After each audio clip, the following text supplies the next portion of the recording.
Brought to you by Barbaritos in Dothan. Now, your WDHN Sports. The college baseball postseason has reached its super regional stage, and tickets are now being punched to Omaha. A couple of those tickets were on the line in the state of Alabama, one of those being in Troy. Just one day after a record-setting 6,000-plus packed-out Riddle Pace Field, even more showed up on Saturday to watch the Troy Trojans make a run at history. WHN's Clayton Tomley has more. 7,000 plus packed into and around Riddle Pace Field on Saturday as the Troy Trojans sat one win away from the first College World Series appearance in school history. Sitting in their way were the Little Rock Trojans, the winners of the OVC and surprise winners of the Hattiesburg Regional. Maybe a bad omen of things to come, as Little Rock would commit an error on the first Troy at-bat of the game, and the host would punish the guests for it. A two-out, two-run double by Drew Nelson saw Troy strike first in the first, the only inning that Little Rock starter Nick Bronzini would pitch. And Troy would keep the foot on the gas early, scoring runs in the second and third, courtesy of an RBI sac fly from Aaron Piasecki and a Stephen Meyer RBI single. The first sign of trouble for Troy starter Tommy Egan would come in the fourth, as Little Rock loaded the bases with one out. Troy would trade a run for an out on a grounder by Little Rock's Ty Rhodes before Egan would punch out the pinch-hitting Ryan Geck to a roaring Riddle Pace crowd.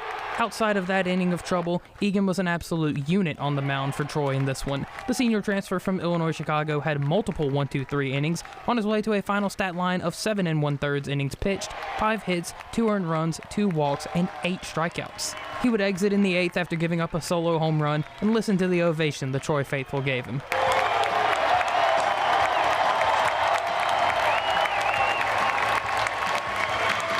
Noah Thigpen would replace him and do his job. Josh Pine and Blake Cavill would add insurance runs just for good measure. And for the first time in school history, the Troy Trojans are headed to the College World Series. After having teams that just missed the NCAA tournament the past 2 years, Coach Skylar Meade says it's something he spent all offseason losing sleep over. But the players, the university, and the coaching staff continued to believe. I think it shows that I was right in 25, and then we did something that people probably didn't think, but we've always believed we just needed to be given the rightful opportunity, and things like this can happen because we have elite players. No one can say I'm lying anymore.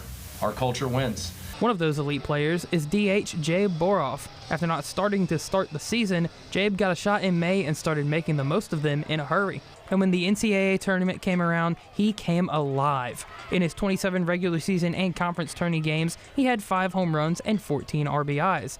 In the 7 NCAA tournament games Troy has played so far, he's had 6 homers and 18 RBIs. Jabe admits it was very tough to get to this point, but attributes his rise and newfound nationwide fame to those very close to him.